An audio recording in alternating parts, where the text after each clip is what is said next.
무자본 M&A부터 시작해서 주가 갖고 장난질 치는 놈들이 너무나 많습니다. 거래 정지 상패 어마어마하게 당해요. 특히 주위 사람이 누군가가 야 이거 주식 작전 들어가서 엄청 좋대 라고 했는데 그 종목을 딱 쳐다봤는데 시가총액이 1,000억 미만이다. 쳐다도 보지 마요.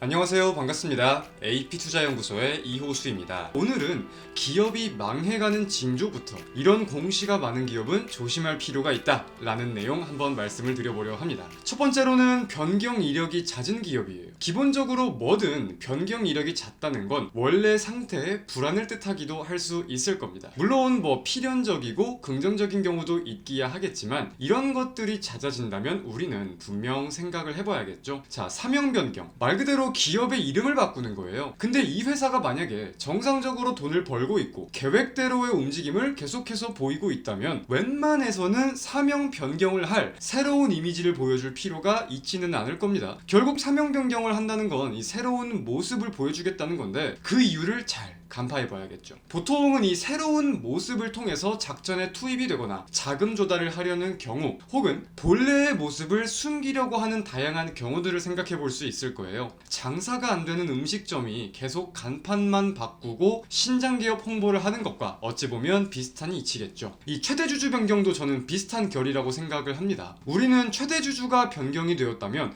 어떠한 방식으로 왜 변경이 되었는지 분명 살펴봐야 하는데 굉장히 다양한 가능성을 따져볼 수 있을 겁니다.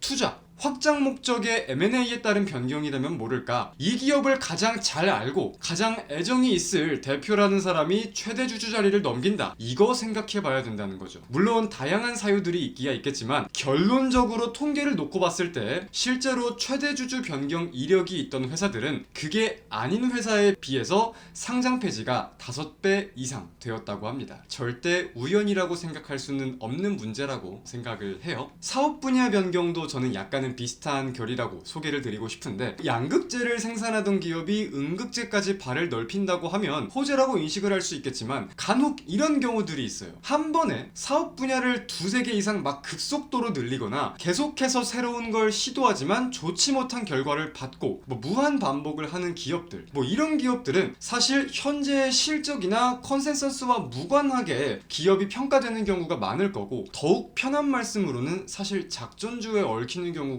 굉장히 많습니다. 그렇기에 우리가 이 투자 관점으로 바라볼 때는 기업의 가치를 평가하기가 절대 쉽지 않다라는 점을 명심하시길 바랍니다. 그래서 대표적인 예시로 이런 게 있었어요. 이제 유재석 출연료 관련 논란이 좀 있던 회사기도 한데 지금 생각하면 참 너무하기는 해도 2000년대 그 당시에는 이 주식시장에서 굉장히 핫했던 기업입니다. 하이퍼정보통신 주식회사가 스톰 ENF가 되기까지 총 6번의 사명 변경을 했고 당연히 업종의 변경도 있었습니다. 하지만 이러한 기대감과는 다르게 이 기업의 재물을 뜯어보면 10년 연속 당기순이익은 한 번도 나오지가 못했어요. 근데 당기순이익이 나오지 못한다고 하더라도 기업을 유지하려면 돈은 계속해서 필요할 거 아니에요. 그렇기에 계속 사명을 바꾸면서 기대감을 주고 소속 연예인을 이용해서 주가가 뜨면 유상증자를 해서 자금을 조달받는 이런 악순환을 이어갔었다라고 정리를 할 수 있겠습니다. 물론 지금은 당연히 상장 폐지가 된 기업입니다. 자, 두 번째로는 우리는 자금 관련 공시를 분명하게 확인을 해야 합니다. CB나 BW 같은 경우는 이제 별거 아니다라고 생각하시는 분들도 많은데 이거를 계속해서 우리가 지켜볼 필요는 분명히 있는 거예요. 이 기업이 왜 어디서 돈을 조달받고 있는지, 어떤 이유로 조달을 받는지 등 분명하게 확인을 해야 이게 악재인지 호재인지 구분할 수가 있는 거겠죠. 이제 전환사채 관련해서는 사실 많은 분들이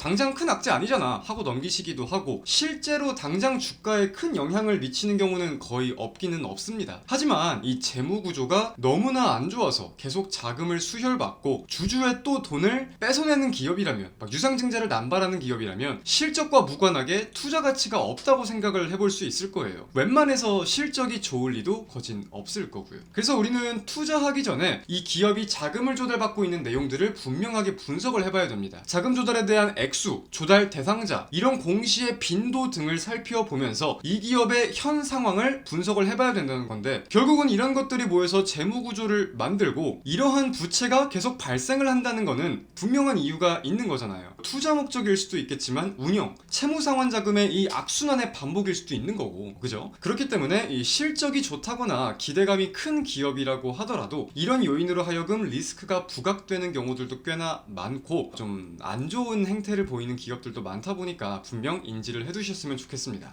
그리고 여기서 더욱더 중요한 건 이 원리금 미지급, 말 그대로 채무 이행을 못하고 있다는 겁니다. 이런 유례가 있었던 기업은 기업의 상황이 정말 건강해지지 않는 이상은 계속해서 달려있는 꼬리표일 수밖에 없다는 점 분명 참고를 하시고요. 실제로 기업이 많이 망가지는 케이스로 꼽아볼 수도 있는 공시입니다. 또 이 재무하면은 이어서 좀 빠질 수 없는 게 자본 잠식일 거예요. 자본 잠식이란 결국은 회사가 밀어넣은 자본금보다 현재 자본 총계가 적은 상태를 의미하는 거고, 이 자본 잠식이 어느 수준이냐에 따라서 상장 폐지로 직결되기도 하는 등 아주 위험한 상태를 뜻하는데, 꼭 상장 폐지와 함께 생각하는 게 아니라고 하더라도 기업의 상태가 매우 안 좋다라는 점을 분명 알 필요가 있습니다. 딱 1분 만에 자본 잠식 우려가 있는 찾아보는 방법이 있어요. 오늘 이거를 좀 설명을 드릴 텐데, 자, 먼저 다트든 네이버 공시든 이 기업 보고서를 들어가세요. 그리고 거기서 이 자본란을 들여다보면은 보이시는 것과 같이 자본금과 자본 총계라는 게 있을 텐데, 정상적이라면 당연히 이 자본금보다 자본 총계가 더욱 높아야 할 겁니다. 근데 만약에